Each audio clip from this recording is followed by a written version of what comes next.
bienvenidos a un nuevo video más de Medicina 3000. En el día de hoy veremos un tema muy interesante, el cual es la litiasis renoureteral. Pero, ¿qué es la litiasis renoureteral? Hay que tener en cuenta que es una enfermedad metabólica crónica y va a ser recurrente por la formación de cálculos o coloquialmente conocido como piedras en la vía urinaria, la cual está asociada a sus complicaciones. Pero, ¿cuál es su epidemiología? Actualmente se encuentra en una alta recurrencia, por lo cual su incidencia va a estar en aumento, lo que nos quiere decir que un adulto promedio al día de hoy tiene entre un 10 a 15% de sufrir el evento litiásico. Bueno, también su predominancia clásica es en el sexo masculino y también, pues evidentemente, va a aparecer en la edad adulta. Además, ¿cuáles son los factores de riesgo? Tenemos los factores como la edad, en el cual predomina entre los 40 y 60 años, también la zona de residencia, puesto que zonas templadas, pues también van a ser un factor de riesgo desencadenante. Asimismo, podemos ver cómo el índice de masa corporal aumentado se describe con relación directa, lo que nos quiere decir que a mayor índice de masa corporal, mayor probabilidad de desarrollar una litiasis renal.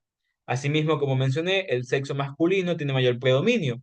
Otro dato interesante es que la etnia, por ejemplo, en personas hispanas o con descendencia caucásica, tienen una mayor probabilidad y el consumo de dietas hiperproteicas o también suplementos de calcio y vitamina C, o a su vez estados de deshidratación, también están relacionados con bueno, son parte de estos factores de riesgo.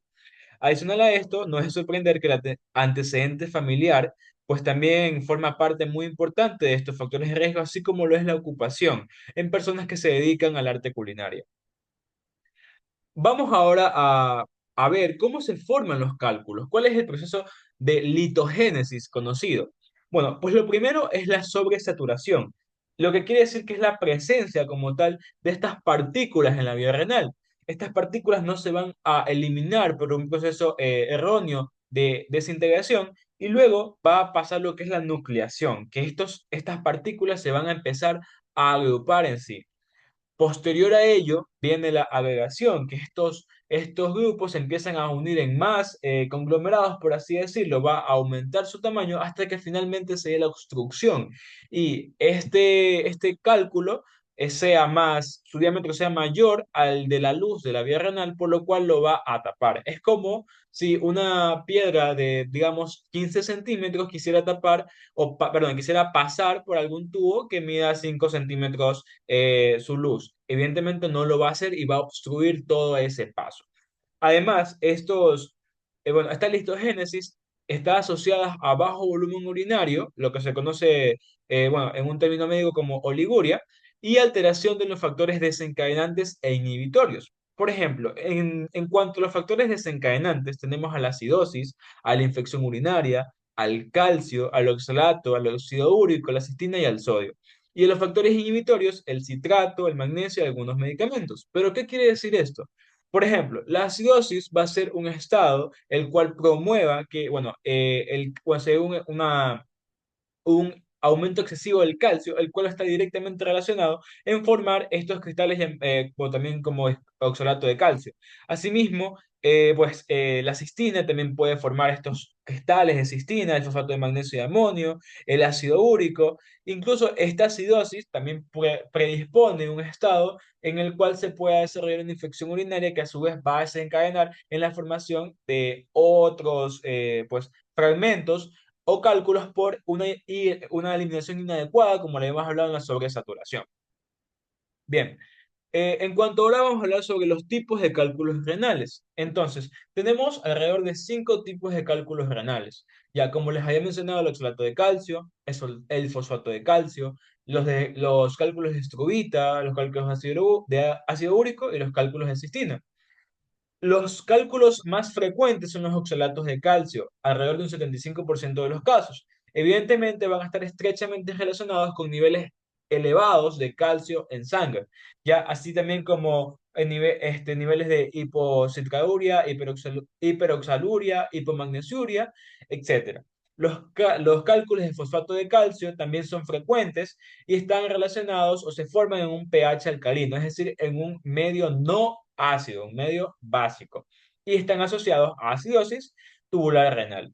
Bueno, los cálculos de struvita también se forman en pH alcalino, pero a su vez están asociados con bacterias como por ejemplo el género Proteus y en litesis coliforme.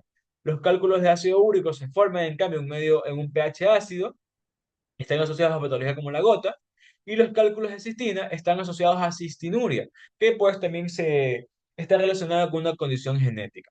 Ahora, algo muy interesante de ver es que tienen unos términos, bueno, radiopaco, radiolúcido. ¿Qué quiere decir esto? Bueno, vamos a clasificar los cálculos renales de acuerdo a cómo se ve en una placa de rayos X, si se ven radiopacos o si se ven radiolúcidos. ¿Cómo lo podemos ver en este esquema? ¿Ya? Esto sería un cálculo que se ve radiopaco, es decir, blanco, radiopaco igual blanco, y aquí pues un cálculo que se ve radiolúcido, evidentemente no se va a ver por el fondo. Ya, pero sin embargo, aunque lo podamos clasificar de esta manera, no quiere decir que pues descartemos lo otro. Por ejemplo, ante un cálculo que se ve radiopaco, que ya nos da la idea que puede ser de calcio, de fosfatos o de estrubita, tenemos que tener pues presente un diagnóstico diferencial como pueden ser los flebolitos. Así que ojo con esos falsos positivos. De la misma forma, si observamos una imagen redondeada radiolúcida, que nos puede dar una idea de ser ácido úrico, cistina, o a su vez, porque no lo podemos ver por el fondo, también tenemos que, pues, no descartar esto ante una falsa presencia de una radiografía normal, como lo podemos ver en esta placa inferior derecha. Ahora, en esta placa asimismo vamos a ver cuáles son los sitios frecuentes de obstrucción, es decir, dónde es más frecuente que se obstruyan estos cálculos para dar paso a la patología de litiasis renoureteral, es decir, tanto en el riñón como en el ureter. Para esto vamos a recordar un poquito la división anatómica y a relacionarla a la imagenología. Entonces, en este esquema podemos ver que a partir de la pelvis, ya cuando comienza el uréter, lo vamos a dividir en tres partes: un uréter proximal, un uréter medio y un uréter distal.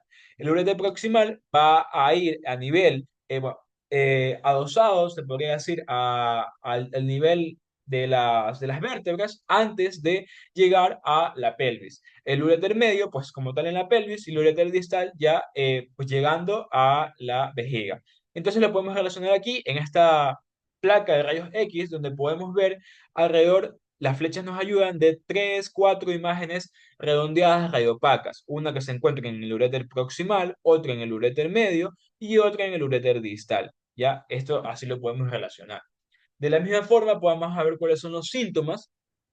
Los síntomas más comunes de litiasis renal va a ser el cólico renal, lo resalto y lo remarco porque va a ser el síntoma clínico más importante, el cual ya lo vamos a explicar posteriormente. También la hematuria, infecciones urinarias recurrentes y la uropatía obstructiva. Pero ¿por qué se dan estos síntomas? Básicamente aquí podemos ver el cálculo que causa la obstrucción, ya esto va a impedir el paso de la orina recién formada que sale del riñón y se quiere dirigir hacia la vejiga. Pero como está obstruido, esto va a aumentar la presión, la presión del ureter me refiero, lo que esto va a causar una sobredistensión de la cápsula renal. Además, puede dañar como tal el epitelio de este uréter, por lo cual va a provocar la hematuria, es decir, orina en sangre, y asimismo va a estar relacionado porque puede causar o ser un medio adecuado para la proliferación de cierto tipo de bacterias. Es por esto que se ve más, bueno, también se relaciona con infecciones urinarias frecuentes, ¿ya? Ahora vamos a ver cómo es el cólico renal, cuál es ese síntoma característico. Bueno, el paciente usualmente, o la persona que presenta este tipo de dolor, va a sentir un dolor lumbar abdominal de intensidad muy alta, ¿ya? Va a tener un inicio agudo. ¿Qué quiere decir? Que es súbito, es brusco. No es un dolor que empezó hace 4 meses y sigue ahí. No, es un dolor que se dio de manera espontánea. Ya asimismo es un dolor de carácter cólico que no va a ceder con reposo, va a estar ubicado a nivel de la fosa renal, es decir, a nivel lumbar posterior, hacia la espalda, hacia atrás, hacia posterior, y se va a irradiar. ¿Qué quiere decir? Que se va a sentir hacia otro lado, como sería el flanco o la zona abdominal lateral o al lado del ombligo, o una fosa ilíaca del mismo lado, pudiendo llegar incluso hasta los genitales. Es importante que, bueno, destacar que no suele cruzar la línea media. Quiere decir que si afecta el riñón derecho, pues va a afectar todo mi abdomen desde posterior hasta anterior derecho, no va a llegar hasta el abdomen izquierdo. Teniendo esto en claro, podemos también entender cuáles son las medidas terapéuticas de la litis renal. Por ejemplo, vamos a tener un manejo escalonado del dolor. Aquí se recomienda el uso de los AINES, que serán los antiinflamatorios no esteroides, ¿ya? Pero evidentemente tenemos que tener en cuenta el riesgo presente de nefrotoxicidad y también el riesgo de, bueno, cuando una mujer se encuentra en estado de gestación, es decir, en el embarazo. Los opioides, aunque son bueno, más, digamos, más efectivos para tratar este dolor, no evidencian superioridad en los estudios y aparte, pues más adelante lo podemos ver como que incluso tienen hasta eventos o situaciones que no favorecen al tratamiento. Bueno, los antieméticos no, bueno, depende de la necesidad del paciente, si siente o no estas ganas de vómito. Ahora, también es importante educar al paciente sobre su patología y signos que puede presentar, la ingesta hídrica adecuada. También es importante que la dieta se encuentre con, es decir, hiposódica, con un bajo nivel de sal en la dieta, menor a 2.300 miligramos por día.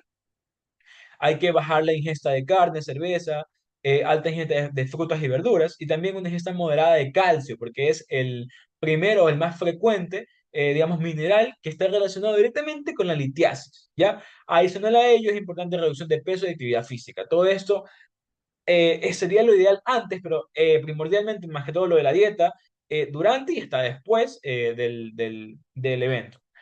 Bueno, también vamos a ver ahora sobre lo que sería cuál es la terapia médica expulsiva, que son medidas para optimizar o para potenciar la expulsión del cálculo, ya que pues se dice que dura entre 30 a 45 días siempre y cuando no haya un nuevo cólico renal o complicación posterior a un primer manejo, a un primer tratamiento, ya evidentemente esto que requiere colaboración de estudios complementarios como son estudios de imagen. Ahora, ¿cómo nosotros vamos a poder estar seguros de aplicar esta terapia médica expulsiva con criterios de inclusión y como criterios de exclusión? ¿Cuál es un criterio de exclusión? Es que el paciente tenga un cólico renal complicado. ¿Cuándo es esto? Cuando el paciente, por ejemplo, presenta alguna IBU relacionada, y esto ya nos puede dar una idea que ya está presentando cuadros de infección relacionada que lo puede incluso complicar a esta situación. Evidentemente, esto lo vamos a ir notando y desglosando a lo largo de toda la evaluación, a lo largo de revisar los exámenes, por ejemplo, el hemograma, que veamos una leucocitosis, ya nos podemos dar una idea de que hay infección. Entonces, todo esto, el paciente tiene que estar, por así decirlo, fuera del cuadro del cálculo, por todo lo demás en regla, para que pueda entrar a este criterio de inclusión. También, como criterio de inclusión, tiene que ser un cólico renal simple y el lito, el cálculo, ya esa piedrecita, a menor tamaño es más fácil, más probable la expulsión. Actualmente se han visto técnicas, como podemos ver aquí en la imagen derecha, que si el cálculo es muy grande, a través de unas ondas de radiofrecuencia lo puede hacer el proceso de que se fragmente para que así sea lo suficientemente pequeño para que se pueda eliminar a través de él. Pero hay que tener en cuenta, pues, que, bueno, todos los pasos para que se pueda realizar este procedimiento. Asimismo, la ubicación, mientras más distal, como les había mencionado, mientras más distal, este cálculo es más fácil su expulsión y sin hidronefrosis, quiere decir que su presencia disminuye, porque la presencia de hidronefrosis disminuye el peristaltismo uretral, es decir, el paso, el movimiento de a través de esta vía. Los componentes, por último, el paciente tiene que estar con un reposo relativo, una diuresis óptima aproximadamente, o bueno, de 2 a 2,5 litros por día, tampoco sin sobrehidratar ni deshidratar, es decir, tiene que estar en homeostasis. Lo podemos manejar con AINES para el dolor y unos adyuvantes de expulsión como la tamsulina, que son alfa bloqueadores. Y bien, amigos, esto ha sido todo. Espero que les haya despejado la mayoría de dudas que tengan sobre la litiasis renal, un tema muy interesante de la medicina. Nada, un gusto y hasta la próxima.